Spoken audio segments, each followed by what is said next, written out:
A beautiful girl once told me of a recurring nightmare in which she lay in the center of a large dark room and felt her face expand until it filled the whole room, becoming a formless mass while her eyes ran in bilious jelly up the chimney. And so it was with me. Without light, I am not only invisible, but formless as well, and to be unaware of one's form is to live a death. I myself, after existing some 20 years, did not become alive until I discovered my invisibility. That is why I fought my battle with the monopolated light and power. The deeper reason, it follows me to feel my vital aliveness. I also fight them for taking so much of my money before I learned to protect myself. In my hole, in the basement, there are exactly 1,369 lights. I've wired the entire ceiling, every inch of it, and not with fluorescent bulbs, but with the older, more expensive to operate kind, the filament type. An act of sabotage, you know. I've already begun to wire the wall. A junk man I know, a man of vision, has supplied me with wire and sockets. Nothing, storm or flood, must get in the way of our need for light, and ever more and brighter light. The truth is the light, and light is the truth.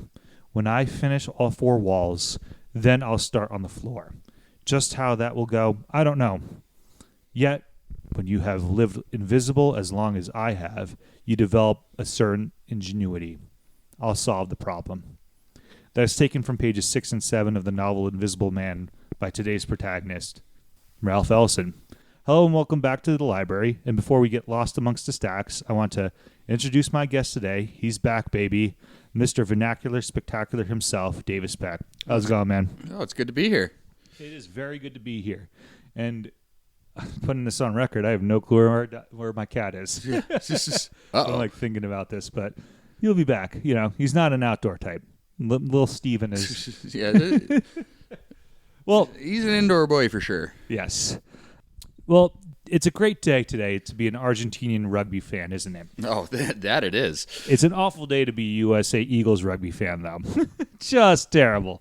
We have done absolute dick all to really help rugby in this state or this country. But what about the swimwear? It's done wonders for the swimwear. The more Speedos out in the world, the better, I think. Yeah, right? So, Davis, have you ever heard about Ralph Ellison before we get into anything? I have not. Any of the people, you probably have heard of some of the people that he actually is associated with directly, not indirectly, but like these are some of the greatest American thinkers of all time, honestly. So we'll get into them, but Ralph Ellison has a unique story that I wanted to start with, mostly because like it's an easy story to cover. You know, I don't have to do multiple episodes to really get over through Ralph Ellison. So any questions before we get started? No, send it. So born on the 1st of March in the year of 1913, Ralph Waldo Ellison was born in a boarding house in a city in Oklahoma called Oklahoma City. Some people who have a modicum of American literature knowledge's ears have already perked when they hear Ralph Waldo Ellison, and that's because he is named after Ralph Waldo Emerson, famous mid-19th century American essayist and transcendentalist. If you didn't read the essays like Self-Reliance or Nature in school, you probably grew up outside of the traditional blue state or New England for sure, and or you didn't complete your English homework. Probably should read one of those. You've probably read, or at least snippets of it, right? Oh, yeah. Definitely a lot of excerpts and anthologies in like middle school. It's middle school, high school. Like, it's hard to miss this guy in the Northeast, at least.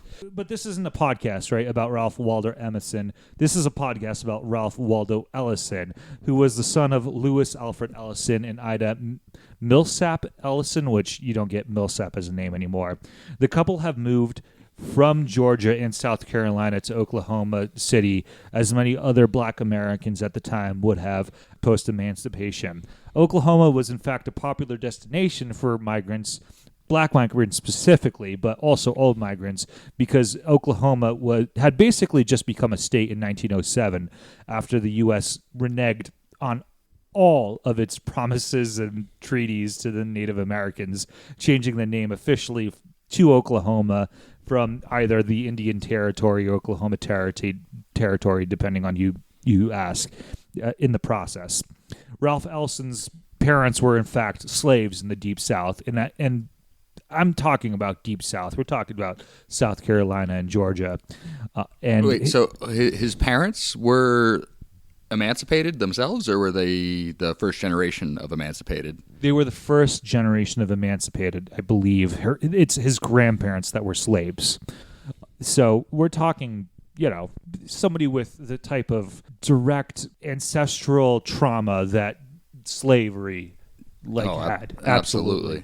And basically his parents moved to Oklahoma because it provided them new and better opportunities for them specifically and many other black Americans, many of Americans in general too. We won't get into the treaties that the U.S. decided to just no longer want to abide by, or how institutional segregation of Native Americans into reservations on land that is not very useful for growing agriculture, and institutional neglect has caused a genocide of people that can be argued that is still happening to this day. We just don't have the time, right?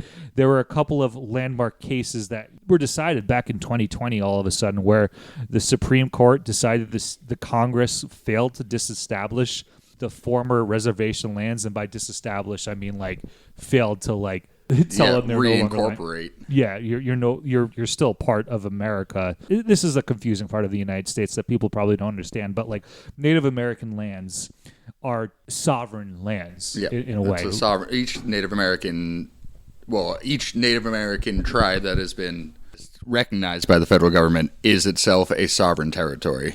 Yeah, and depending on the land, too, as well, the piece of land. In Oklahoma, if you look at a map nowadays and back in the day, something like a third to two-thirds of it is technically its own sovereign state within the United States. It's confusing. I know.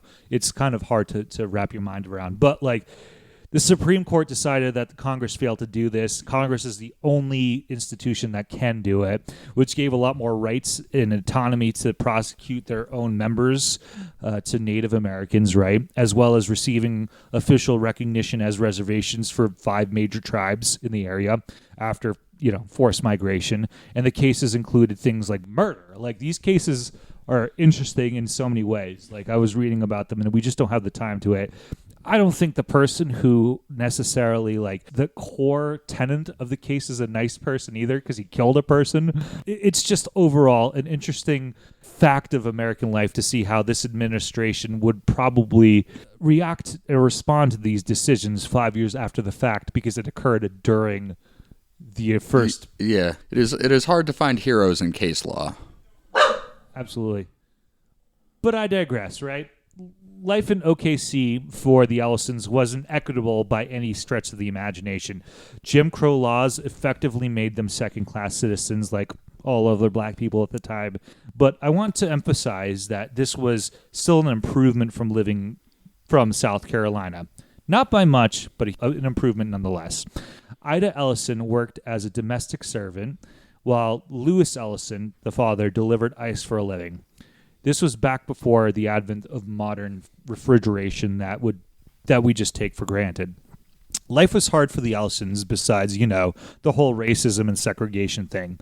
Their firstborn, Alfred, died in infancy, which I don't really know how he died, but, infant mortality rates were huge back then.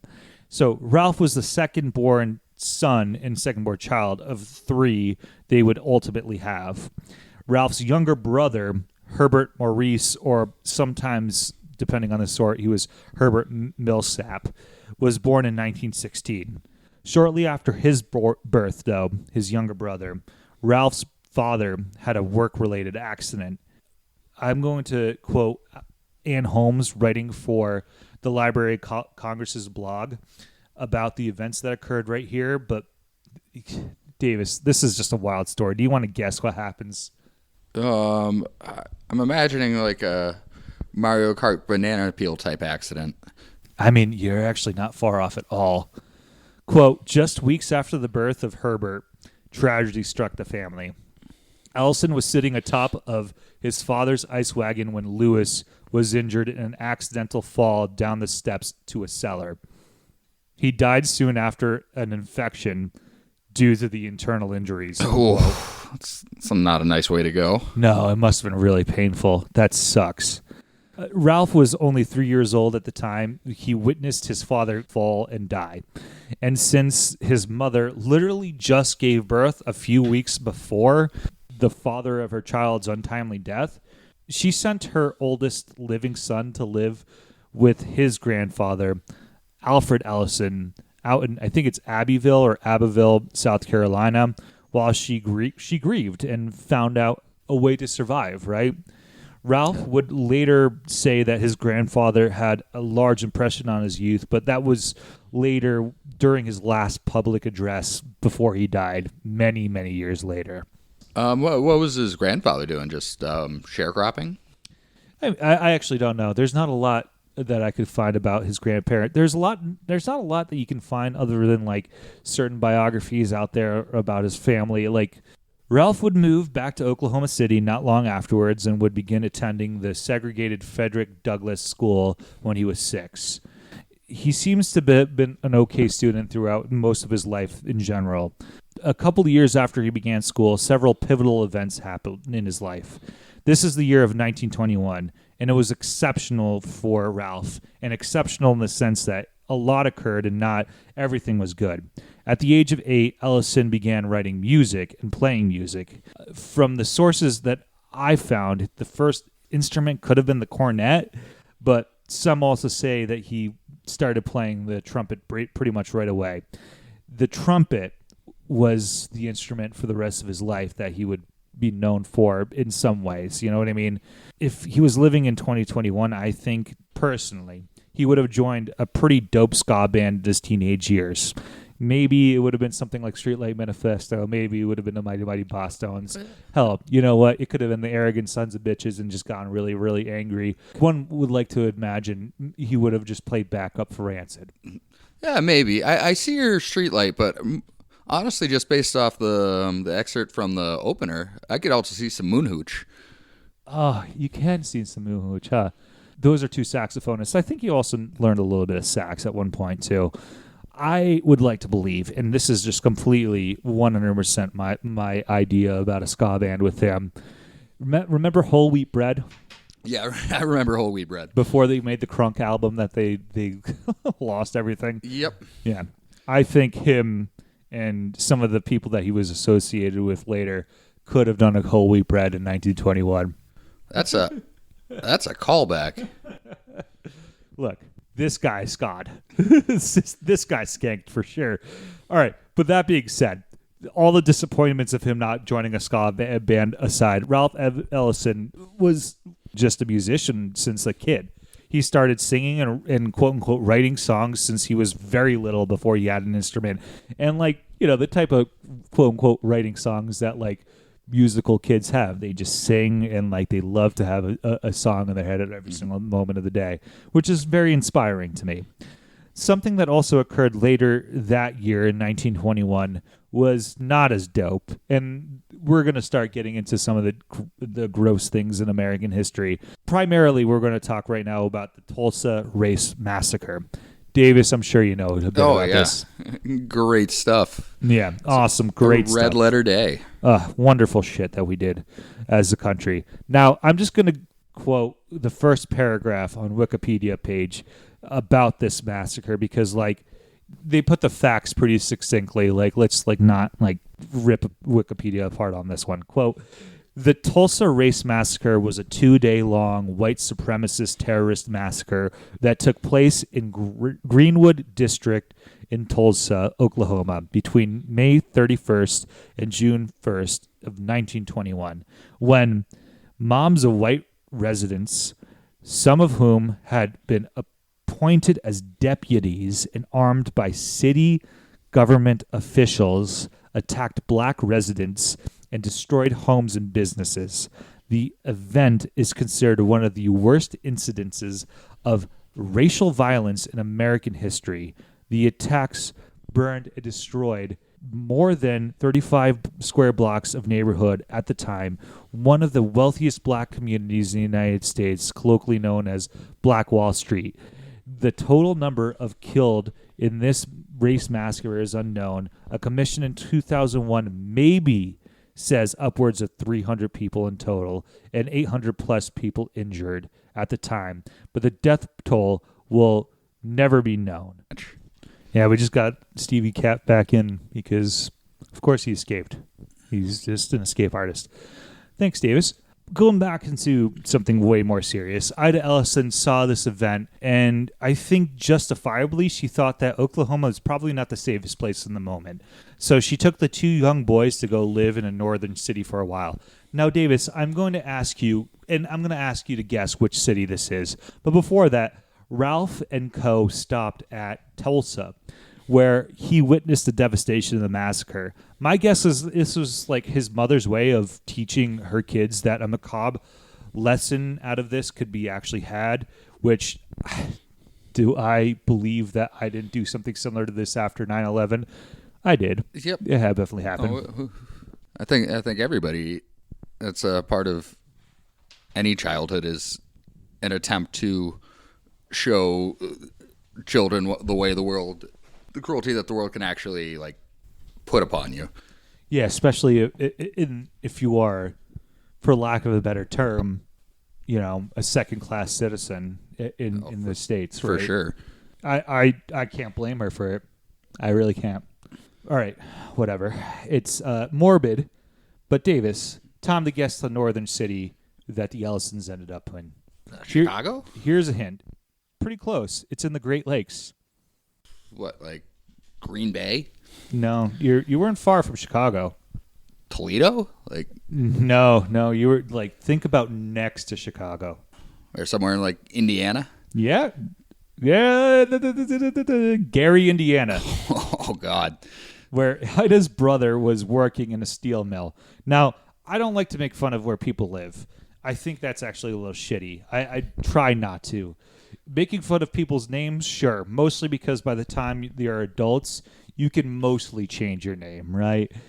But many people cannot change where they live, even if people actually think that. That's just actually harder. What people should know about Gary, Indiana is that if you aren't from America especially, it's the first place in the U.S. to fully integrate schools in 1945. And from 1970 to 2010, it had the nation's highest black population per capita of any U.S. city. It is also very typically depressed because of this, and the Rust Belt city where most of the industrial jobs have left and factories shut down. It is a glaring example of state mismanagement due to racial bias and white flight after a city underwent a large racial shift in the latter half of the 20th century, and nowadays suffers from both corruption in city politics and the lack of appropriate funding and investment needed to even attempt to go back into the heyday that was common in most American cities. I mean, a clear example of this is that the 21st century alone, they have already closed down 21 schools, and they're planning to close down more since the start of the 21st century. Meanwhile, a Hard Rock casino was open in 2021. So let's leave it as they're trying to figure out their priorities, right? Yeah. Oh, yeah. I had no idea there was like a strong redlining component to Gary. I just assumed it was the worst example of the deindustrialization of America. But of course, there's a racial component to it as well. This is the United States, after all. Yeah, it's pretty gross what they like.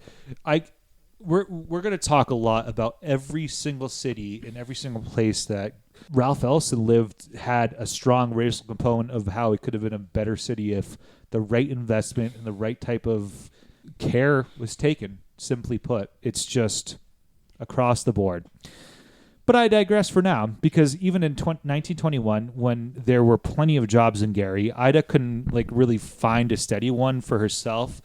So she moved back in Oklahoma City with her family because, if I were to guess, honestly, she felt more comfortable there, and she was living in abject poverty anyway in Gary with two boys.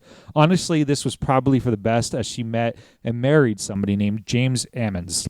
Now, not much is known about James from my understanding that I can find. For our story, James taught Ralph how to hunt birds and small game, which helped him feed himself and his family while again, they were living in abject poverty. I don't know what James Ammons did for a living, but his mother still was a nursemaid or janitor throughout this time. James would die within a year and a half after the marriage, so husband number 2. Ralph Ellison, as previously mentioned, loved music. We will chat about this later, but one of his greatest contributions to literature is his essays on jazz and music. Ralph would eventually become a lead trumpeter in his high school, and his formal education was subsidized by informal music education of listening and seeing the great acts of his time that would tour the South. And this should tell you how large of an African-American or black population that Oklahoma had at the time, as some of the great bands and or artists who traveled to the Deep South, or at least Oklahoma, this section of Oklahoma City is called the Deep Deuce, which I looked up the Deep Deuce. It's known as a quote-unquote hip neighborhood in OKC today, according to Google. It's still predominantly, I believe, an African-American population. People like Louis Armstrong, Duke Ellington, Coleman Hawkins, and local legends called the Blue Devils were performing. And many of the members who were in the Blue Devils would join none other than Count Basie Orchestra, the Count Basie Orchestra. The 16 to 18-piece big band orchestra that was the Count Basie Orchestra, like without exaggeration, it was probably the biggest acts in the 1930s, specifically in the swing era. Count Basie himself, being a Jersey man from Red Bank of all places, was one of the biggest artists of the time. Like, he recorded with like Frank Sinatra. Like, he's huge. Like, he's a huge human being. So is this like a Glenn Miller concurrence, or is that like the sanitized white version? No, this guy would be like the Kendrick Lamar of the day. It's hard to make the same comparison because Kendrick Lamar had his own advantages, but like Count Basie was just a hugely influential musician who like helped create the big band genre. Right, he was a pianist. He was an expert jazz pianist, and like we've mentioned him on the podcast before because of Herbert Huncke himself. But I believe that like the Atomic Mr. Basie is a must-listen-to album. This one came out in 1958, but like big jazz band musicianship like has a misconception, right, of this being like elevator music or cartoon music, which sure it was. It like was used for it, but there's a lot of music and musicianship in it, and like I don't know anybody who could personally be part of a 16 to 18 band. No. Like, I don't know, maybe Rogelio, who's come on a couple times, like Rogelio could do it. Maybe Dennis, who also played with us like for a while, and also the way we train musicians now, if you are going to be in an ensemble like that, it's all route memorization. It's not improv. It's not like solos. Yeah, seriously. And like solos in a very confined way, which not the best for jazz in my view either, but like, it is what it is. So he also had a principal, right, named Zelia Brau, who had encouraged his musical abilities. The same year he listens to members of the Blue Devils Orchestra in 1929, his mother also remarries, and this is for the third time to somebody named John Bell. For some inferences that I found, this might not have been the happiest of marriages between them. Definitely not the happiest between, John Bell and Ralph here. But, his relationship with the newest stepfather was going to be complicated one way or another, right? Like, I cannot imagine having one stepfather rather than just having two stepfathers as a teenager alone, especially if your real father, like, died so early, so we're not gonna. Yeah, no, I can't. Yeah. Is his mother giving off some Black Widow vibes, or is it just it's dangerous to live in 1920s America? Absolutely, just dangerous. There's nothing about this that is Black Widow. No, she just had a really hard life. Like, I I didn't put this in the script because I learned about it later, but like he dedicated his most famous book to his mother. Or there might be another person for Ida out there, but I'm pretty sure it's for her. So that's the kind of relationship he has with her. What I could say is that the teenage musician wasn't happy at home, and with the help of his principal, Zelia, Ralph finally applied to Tuskegee University's music program, for he was not only the first trumpeter or first chair trumpeter, but he was also the student conductor. Like, he had a genuine music ability. And then he got denied. No. So he applied again. And then he got denied. So he applied for the third time, and the third time was a charm. Davis, does Tuskegee... Tuskegee? Tuskegee, yeah, excuse me. It's Tuskegee. What bells does that ring as a musical reference? Or just in general? Just the bells. Not too many musical references, but there's the fighter squadron in World War II, and then there's the medical experiments. I wrote both of those, but hey, that's pretty brilliant. Good job. But so Ralph Ellison would begin attending Tuskegee in 1933. I have no clue how to pronounce this. I should have looked this up.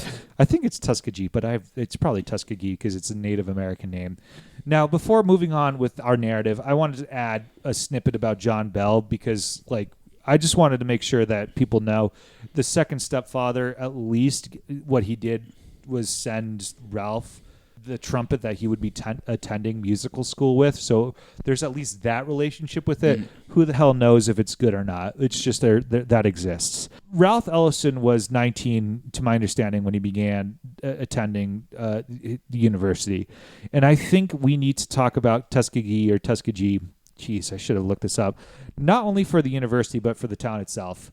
Now, this town is in Macon County, Alabama, which makes it firmly in something called the Black Belt, quote unquote, not my words. This describes not only the very fertile soil, but also the large population of African Americans and black people in the state.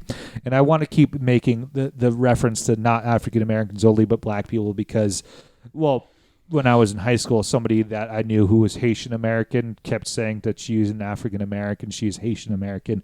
Her heritage made her very uniquely Haitian because of, life, right? Mm-hmm. Like, it's a very different thing to be Haitian. So, like, because of this, it is also home of both some of the worst applications of Jim Crow laws as well as incredibly important centers of civil rights movements. Tuskegee University was founded by none other than Booker T. Washington, one of America's greatest human beings alive, and is traditionally as well to this day a private land grant university that accepts mostly African American and or black students. It was founded as a normal school, which Davis, you educated me about, is mostly a teacher's college, originally on the 4th of July of 1881 by none other than an Alabama legislature, which nowadays I don't think would happen in a million years, right? Like, I'm surprised they even got funding or continue to get funding. There was a strong Reconstructionist movement it ended around like 1867 or 1887. But I think I remember in 2000, I want to say 6, maybe it was 2004. Deval Patrick was the second black governor of any United States. But the first was somewhere in the 1860s. There was a moment in time before. It was the Democrats at the end, at that point were instituting horrible race laws, like about voting, about everything, right? I mean, I don't know. Like right today, it is the GOP, period. Yeah. Like Alabama's GOP almost voted for a known pedophile in 2017 named Roy Moore, which... like Judge Roy Moore. Yeah, nonetheless, like he almost became a fucking senator, like, and a known rapist who raped a 14-year-old girl. Like this is beyond the Epstein list shit, right? Like just release the Epstein files and you'll fucking find who gives a shit who's on it, right? Release them. I mean, I care who's on it. I want to know. Well, excuse me. I don't mean who. No, I know. Yeah, we care what's on it. I would love to know who's on it. Who gives a shit if it's a Democrat or a Republican? Like, I digress because we need to move on. Like, all that said, it was probably the GOP that helped get this school funded back in 1881, realistically. Oh, it was definitely. Yeah. Those were the salad days, I guess. Tuskegee is also known for a couple of other very important things. One of the very cool things is the Tuskegee Airmen, who were a group of African-American military pilots, airmen, navigators, bombardiers, mechanics, instructors, crew chiefs, and nurses, cooks, and other support who fought in World War the sequel. The airfields also exist where they trained still to this day in their national historic sites for now. So go there before this administration thinks that this is some DAI plot as opposed to just heroes being heroic. Now, we're going to get dark. And you mentioned why we're going to get dark. Because of the heinous crimes against the people who were partaking involuntarily mostly or sometimes. Oh, entirely. Yeah. Entirely involuntarily. Against the Tuskegee syphilis study, where the American government, which includes the U.S. Public Health Service and the Centers for the Disease Control and Prevention, or the PHS and CDC, respectively, studied 399 men, odd number, in Macon County who had latent syphilis and 201 who were control subjects. I couldn't really find whether or not they actually gave them syphilis. I think there's some accusations whether or not they did. There are others that they didn't. All that is important is that, like, they didn't treat these people and they said they were. Right? These were by a super majority black men in this area. And I can't prove the CDC or the PHS actually gave them anything, but the study started this early in 1932, the year after Ralph Ellison was accepted. Of course, he wasn't part of the study at all, but like it ended in the 70s. That's how fucking long that was. Anything you want to add? Sorry. No, it's, I mean, I am sure, like, there was plenty more unscrupulous practices than just the denying of care, but the primary purpose was to not give people treatment so they could study the progression of syphilis to, like, the point where your nose falls off. Which, really horrible. I can't imagine. Now, Tuskegee today is one of those places that would absolutely benefit from, even the minimal amount of government funding. From Google Maps, the infrastructure is like a cute, quaint downtown with a city square. It's just like they no longer fund downtown in any federal level, like at all. But like, it's really tough to see like a place like this when you look at it and go like, this could just be nice if there was a little bit of government intervention, even at the state level. I mean, at the city level, they can only do so much. Yeah. So, it's just, I don't know. It's tough. Again, I digress. What we need to know about is Ralph Ellison starts to love literature in college in some ways, right? Like, he's not reading that much just yet, but he's starting to love it. One of the works he becomes familiar with, as well as from multiple sources, is T.S. Eliot's The Wasteland, which, sure, I also listened to Pink Floyd, just like the rest of you as a kid, right? Like, that's The Wasteland does rule. I'm just saying, Pink Floyd rules too. He also starts to understand the South a lot more, and that the fact that the South, where he grew up, even if it is a predominantly black area where he is right there, is a very conservative place. His musical abilities in college aside, he leaves college after 4 years without earning a degree and heads north to Big Bad City. And I mean, he goes to New York. New York. Any questions before we go up to New York? Well, just to be clear, so is it the official position of this podcast that do not reject people from art school, but it is okay to reject people from music school? I mean, he went to musical. He didn't get rejected at all. I thought you said he didn't get in. Oh, he got in. He got the first 2 times he did. Oh. No, he left Tuskegee after not getting a degree after 4 years, which I don't know. This is 1939. It's a little bit different. I would assume that he would have gotten it if they wanted him to give it. I don't really know. Yeah. He was not a student, like a good student in a certain way. Like he was an okay student, but it's going to be interesting. We're going to learn about his musical fall soon. Music was just an avenue. Ralph Ellison moves to Harlem for the first time in 1936 in July of that year. He wasn't in New York for very long, living pretty close to abject poverty, but not unhoused, working menial minimal wage jobs when he ran into none other than Langston Hughes. Yeah. Oh, yeah. Harlem's a small place at the end of the day. If that name isn't familiar to you, then you weren't paying attention to American literature classes when they brought up the Harlem Renaissance. We will cover Langston Hughes and his works eventually, but for our purposes, to summarize Langston Hughes, he was an American poet, novelist, writer, and intellectual who innovated something known as jazz poetry and is truly one of America's greatest poets to ever live. Truly.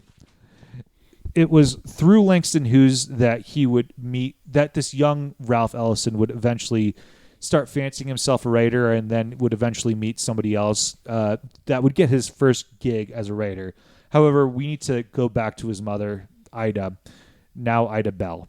Between the time of his leaving school and moving to New York City, Ida moved to Dayton, Ohio, of all places. Davis, have you been to Dayton? I have not been to Dayton. You've been close to middle of nowhere, Ohio, but Dayton... Well, I mean, as far as they're concerned, Dayton's not the middle of nowhere. And there's basically no middle of nowhere, Ohio, in my view, but like maybe the fucking Appalachia region, but Appalachia. Well, Ida falls ill. Ralph has to pawn his trumpet to get train fare to Dayton to see his mother, who is already on her deathbed by the time he arrives. On October 17th, 1937, she passes away. She was unconscious at the time. Him and his brother were on her side. Now, he would have to take responsibility for his brother temporarily, and during this time, while living in Dayton of all places, the two were effectively homeless, sleeping in friends' cars and wherever they could crash at the time. And this was over the winter. Dayton isn't really known to be a warm place in the winter. No. During this time, he also began writing. So he read voraciously as well because, other than trying to find the next place to eat or sleep, which does take a lot of time, being homeless and jobless means you do also have a ton of other time on your hands. Ralph Ellison finally makes his way back to New York City, and I tried to track down what happened to his brother, but I got no leads really there. Ralph meets up with Langston Hughes again, who then introduces him to another leading figure of the Harlem Renaissance, Richard Wright. Any bells on this one? No bells for Richard Wright. Yeah, Richard Wright is another famous writer we're going to eventually cover. Richard Wright helps get him a job at United States Works Progress Administration under a program known as the Federal Writers Project. The Federal Writers Project, or FWP, was a government project created through President Franklin D. Roosevelt's New Deal. Yeah, is it a WPA type program or separate? It's separate. It's under the U.S. WPA. Yeah, no, it is a WPA. Yeah, you're 100% right. My bad. It provided jobs to writers to help develop a history and overview of the United States, splitting up, the responsibilities by states, cities, or other jurisdictions, whatever seemed appropriate at the time. It is also one of the pieces of the New Deal that doesn't get talked about much, but I think culturally it is one of the greatest achievements of recording our nation's history that ever existed. Amongst other things like creating guidebooks for the best places to ski in the East Coast, for example, or documenting the 1938 New England hurricane, one of America's deadliest to ever exist. It was also responsible for recording the voices and tales of former slaves to get firsthand accounts of the atrocities committed by them from their former slave masters, right? What Ralph Ellison did as an employee was document urban folklore, folk songs, and other folk stories in New York City at the time. He held this job in this post for 4 years. Very interesting. Yeah. Did he do any work with Alan Lomax? No clue. Yeah, probably. I mean, it's an interconnected web, right? Yeah. Also in 1938, he begins courting a singer, dancer, and actress named Rose Poindexter, which is a funny name. back in the 80s, Poindexter Yeah, was... the Reagan administration really did a number on cool names like Poindexter. He's synonymous to nerds to a certain group of people at this point. Now, this marriage isn't going to last long, right? My understanding, they weren't a happy couple. The marriage, like his job, would only last about 4 years. While he was writing for the FWP, he also wrote essays and short stories. Oh, and then he became a communist. I don't know if he was an official card-holding member, but he definitely wrote articles for the communist newspaper, New Masses, which we quoted during our John Does Pass This episodes, one of the first ones we ever done. The article I was able to find was highlighting black authors and their works, specifically speaking about Richard Wright's book called Native Son. You might have heard about that book, Davis, which caused a bit of controversy in Harlem because of some of the depictions in it. Ellison's defense and praise of the book entrenched his relationship with Richard Wright for life, basically.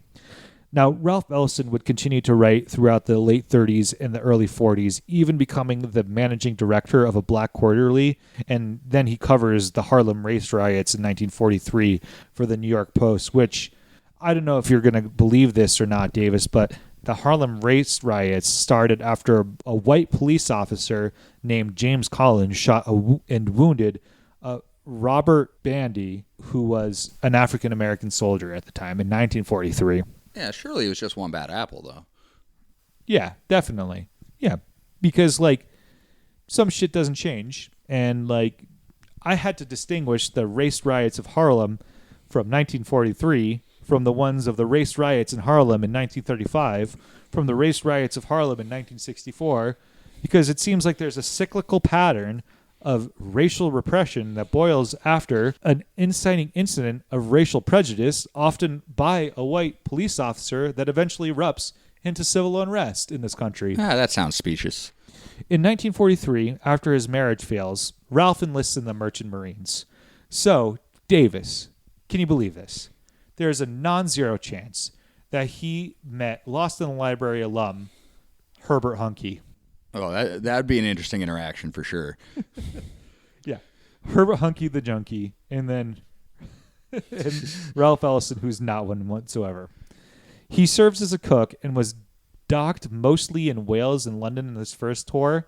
So, again, that non-zero chance is closer to zero than other, but, like, still non-zero. And after, so he goes to and is part of the Merchant Marines for 2 years to, quote, contribute to the war, but not be in a Jim Crow army, unquote. So after his first voyage, he comes back to Harlem and writes a handful of short stories. He then meets another woman named Fanny McConnell, and they fall in love and move in together. Don't get names like Fanny McConnell anymore. No. No, you don't. He goes back out to sea for his second voyage, where after returning in 1945, he writes an essay called Richard Writes His Blues, which summarily is an essay that speaks about the experience of black men in America, comparing the novel Black Boy to works by James Joyce and Fyodor Dostoevsky. Because of this essay, most importantly, he receives a fellowship for the Rosenwald Fund, where he can start working on his major novel. However, like many authors with the concept of a novel, it is little more than that, a concept at the time.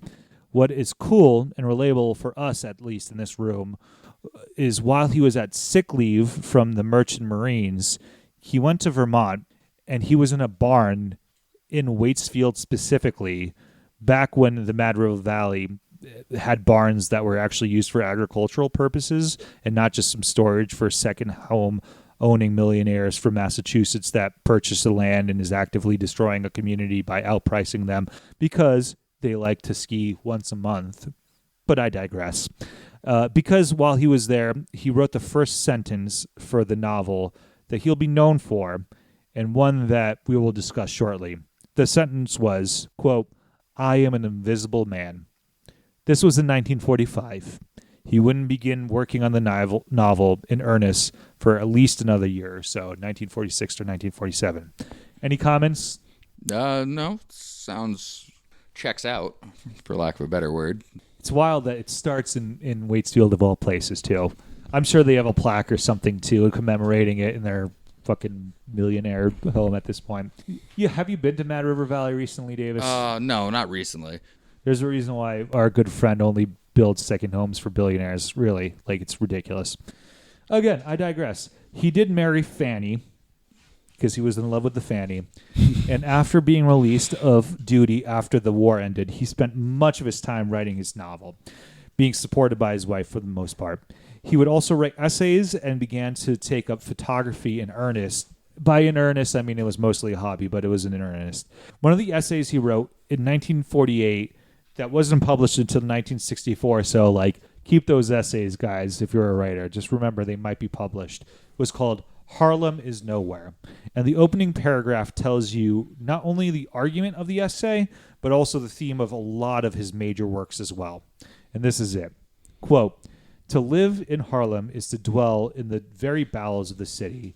It is to pass a labyrinth existence among streets that explode monotonously skyward with the spires and crosses of churches and clutter underfoot with garbage and decay. Harlem is a ruin. Many of its ordinary aspects, its crimes, its casual violence, its crumbling buildings with littered areaways, ill-smelling halls, and vermin-invaded rooms are indistinguishable from the distorted images that appeal in dreams, and, like muggers haunting a lonely hall, quiver in the waking mind with hidden and threatening significance. Yet this is no dream, but the reality of well over 400,000 Americans, a reality that for many defines and colors the world.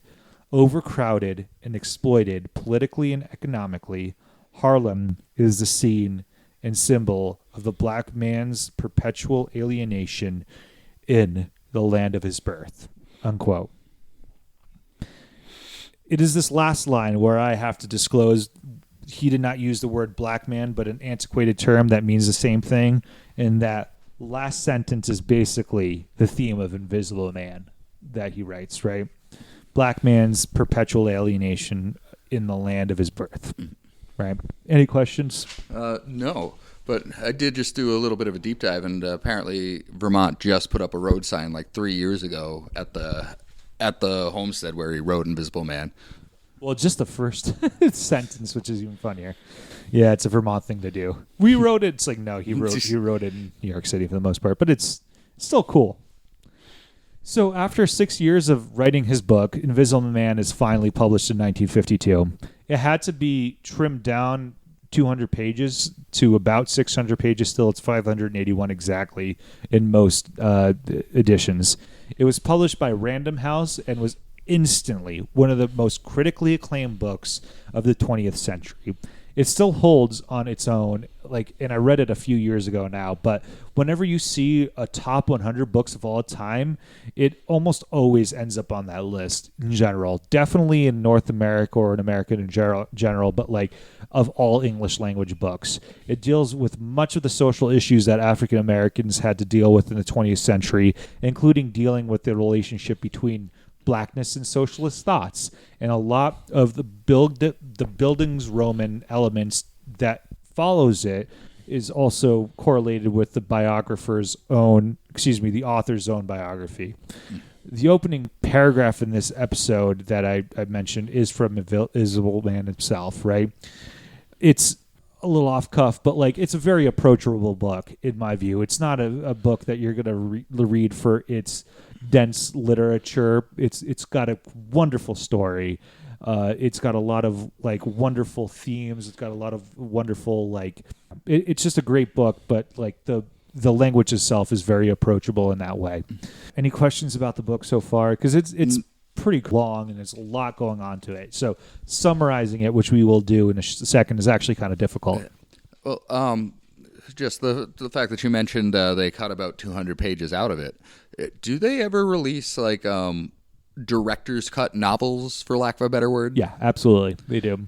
On the Road by Jack Kerouac has the director's cut version, and that's what our friend, again, we mentioned him earlier, but that's the version he read, and there was just one long manuscript without any paragraphs or edits or anything like that. No, I can't imagine on the road being submitted to a publishing house. He like wrote it in a freaking frenzy, like in basically like 4 days or something. It's an insane story about how On the Road was written. Like it was probably 2 weeks, but like it was just one long scroll. Like imagine how long that scroll must have been. But yeah, they do sometimes. And there's so many examples where I could point and be like, that's actually the original copy of the book as opposed to an abridged version, which a lot of people do. I don't know if there's going to be an unabridged or an original copy of this version ever out, because sometimes you just don't need that. Yes, sometimes edits are necessary. Mm-hmm. And this isn't to be confused with The Invisible Man, which is a book by H.G. Wells, right? So, yep. Totally different. This book also wins the National Book Award for Fiction in 1953. He's also the first African-American person to win this prestigious literary award. He was 40 years old at the time. To summarize the book, I pulled this from Goodreads' description of it, so let's just go for it. First published in 1952 and immediately hailed as a masterpiece, Invisible Man is one of those rare novels that have changed the shape of American literature. For not only does Ralph Ellison's nightmare journey across racial divide tell unparalleled truths about the nature of bigotry and its effects on the minds of both victims and perpetrators, it gives us an entirely new model of what a novel can be.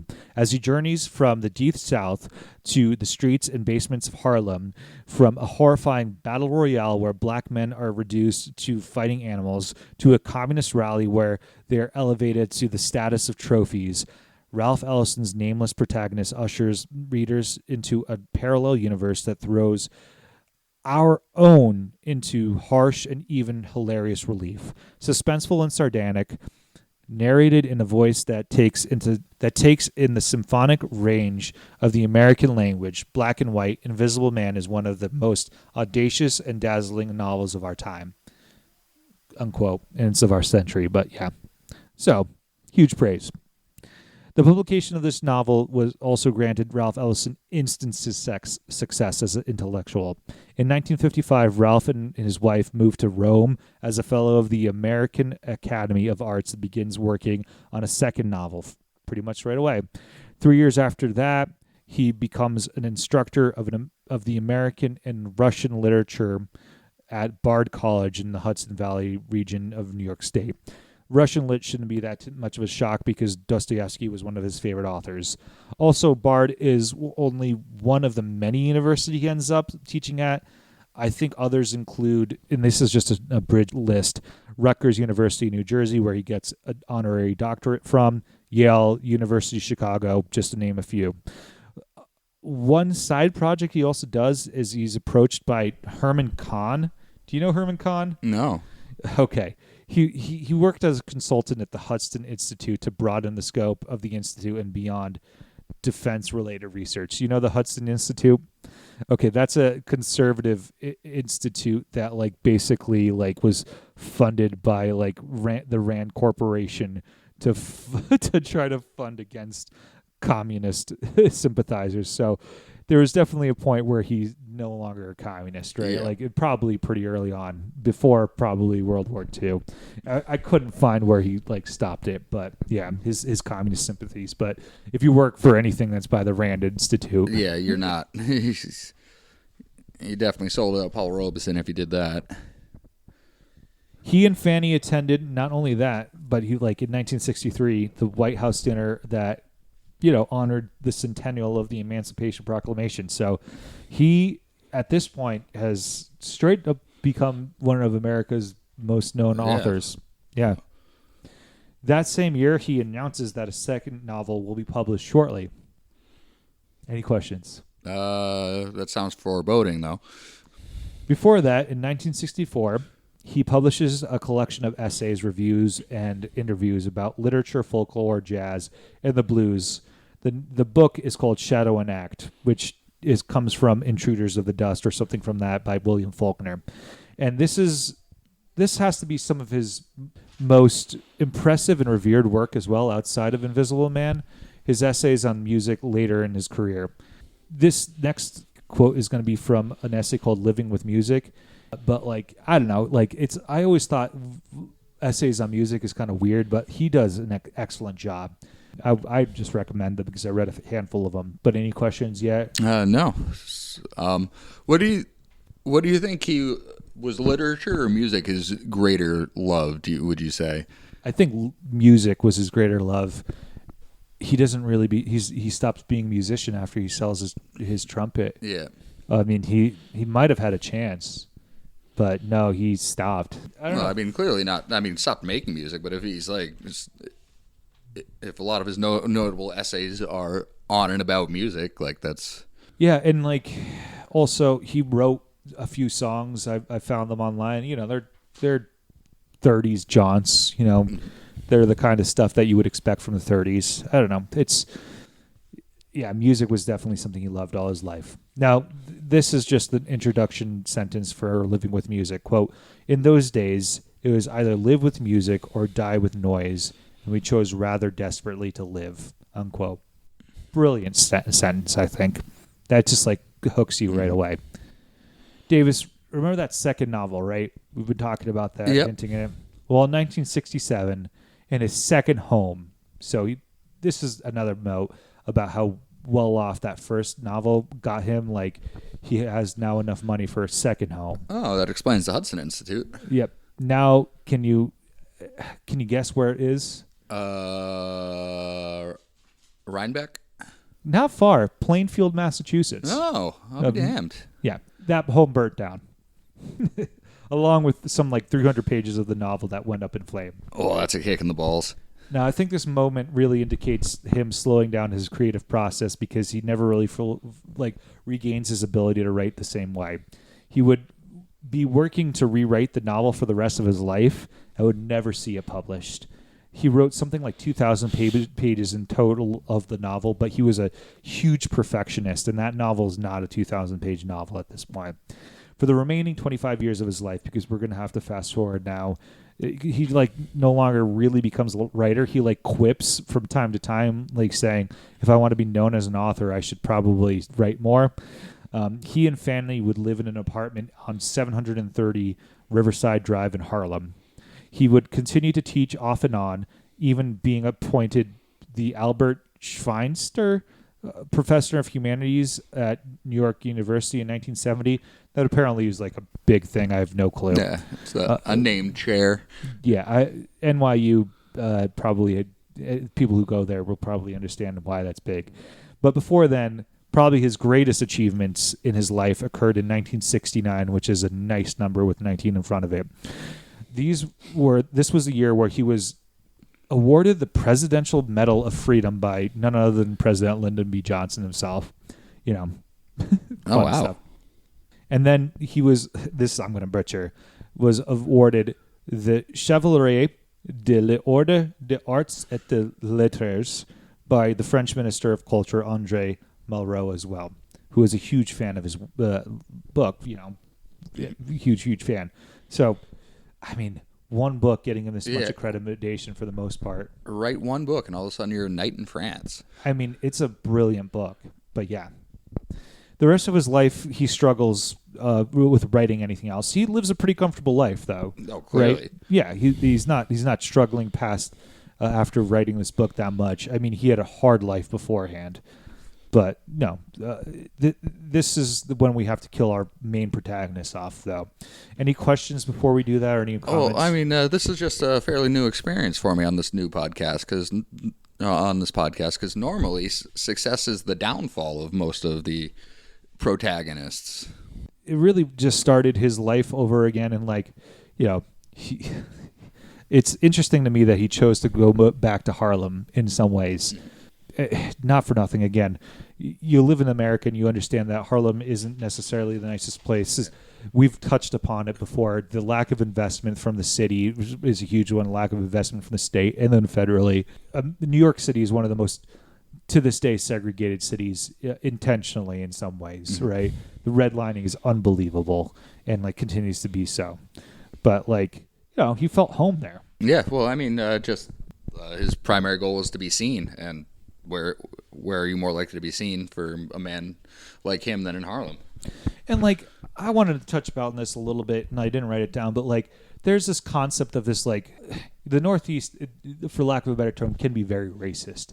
But like, there's this conception that like New Yorkers and Bostonians and like are exceptionally racist in a way, and you just go like, he was able to buy a house in Plainfield, Massachusetts. I'm sure he experienced racism there, but Plainfield, Massachusetts isn't a segregated place, even back in the day.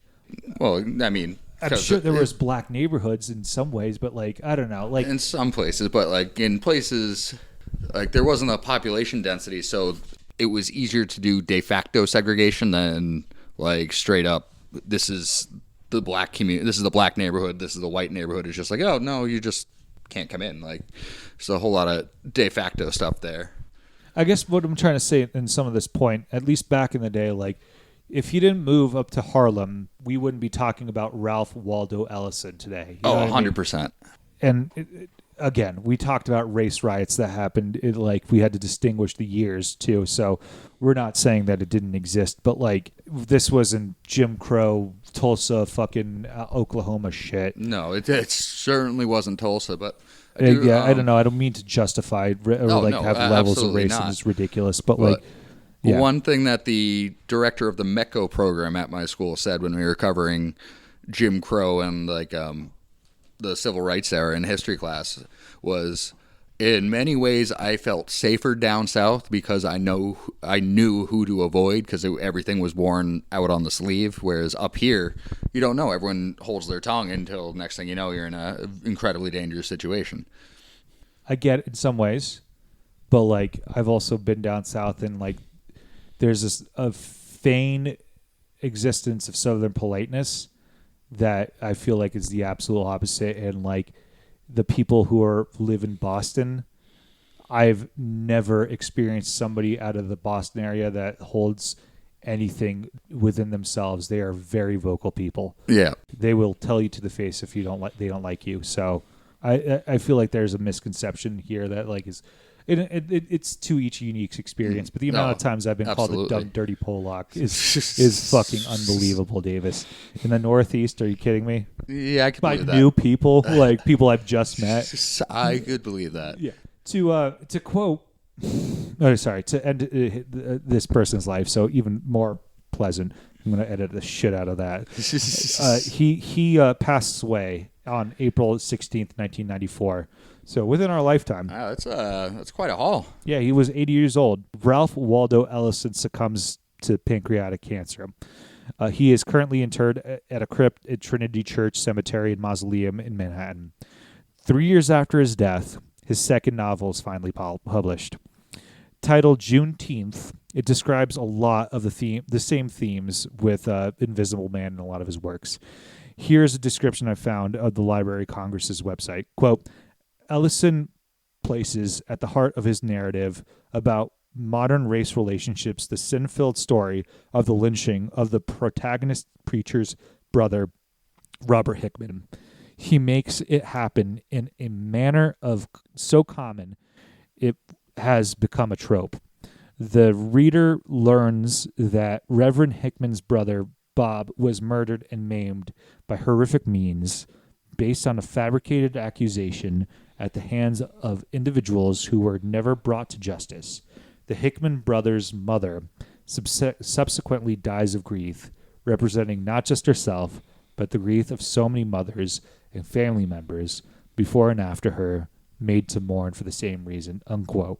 So, light stuff. We're going to end on that today. Any plugs or anything you want to do beforehand? No plugs for me, but yeah, that's a hefty one. Yeah. And honestly, I was going to end, and I forgot to write this down, but like, in this research, I think it was the NAACP, and I'm fairly certain it was, and I think it was between the years of 1910 to 1930 or 40. It was like a 20-year sequence. They had in New York City a flag that just wrote that said, "A man was lynched today," and for like 20 years, they were probably right. Yep. Yeah, I got to look up these dates. Oh, for more than 20 years. The man was lynched today yesterday, not yesterday, today, was the NAACP between 36 and 38. So it was shorter, but it began in 1916. It's been around for a while. It's so when we're talking about like, the history of the United States, and we're talking about erasing how bad slavery was or how bad lynching was, in erasing all this history within the National Mall, just know that when they're erasing it, they're erasing the actual facts of history, and it's probably way worse than you expect. Like, it is awful. So my Patreon is Lost in the Library, a podcast on Patreon. Also, any questions, please send me lostinthelibrarypodcast at Gmail. Follow us on Instagram. Again, Lost in the Library there. I have a Substack where you can read my work at Fil Deptula, just my name, and this is always under development. The several Library of Congress articles were part of my sources, along with one being called The Family Life of Ralph Ellison, or Ralph Ellison's Juneteenth. Most of these were by Ann Holmes. Oklahoma History Society's bio, PBS's bio on his life as well. Again, a lot of these are actually like taken down because of this administration, so you can find them online through the Wayback Machine. Ralph Ellison Foundation website, New Masses article around his work, CDC article about the Tuskegee syphilis experiment. This one was definitely a Wayback Machine one, so I'm not sure if that's allowed or around anymore. The Invisible Man in Waitsfield by Paul Heller of the Times Argus. Fat Man by Lois Menone. It's a New Yorker article. They're not calling Ralph Ellison fat. This was about his involvement in the Rand Institute shit. Gordon Parks Foundation website, Goodreads. I also did New York Public Library, songwriter Ralph Ellison by Robert Kozofsky, works by Ralph Ellison called Richard Writes Blues, Living with Music, Harlem is Nowhere, and of course The Invisible Man, and some Wikipedia articles just to round out about Federal's Writers Project, Tulsa Race Riots, Tuskegee University, Tuskegee Airmen, Tuskegee Syphilis Experiment, Harlem Race Riots, all three of them in Oklahoma City and Gary, Indiana. Any questions, Davis? Are you still sponsored by Cracker Barrel? Eventually, yeah. I mean, what a horrible restaurant. Have you been to Cracker Barrel? Oh yeah, it's awful, but it's, I don't know, it's the new culture war issue is the Cracker Barrel logo change. Aunt Jemima, right? Same thing. Oh yeah, but this one's even more specious. I just like, you know how a Cracker Barrel was once described to me? And this is all I needed to know about not going to it, right? You go to Cracker Barrel to go get the sides. You don't go to Cracker Barrel to get like the main courses. And I went, what the fuck? Yeah. Like, is the food that bad? Where you like mashed potatoes is the most delicious thing on the menu? Oof. I mean, I wouldn't put it past it. Where's the nearest Cracker Barrel? Pennsylvania? New York State? There's one just like right off of exit. Like, I want to say 5 on 89 in New Hampshire. Oh, in New Hampshire. Yeah, past Henniker. Okay. There you go. All right. Cheers, Davis. Cheers.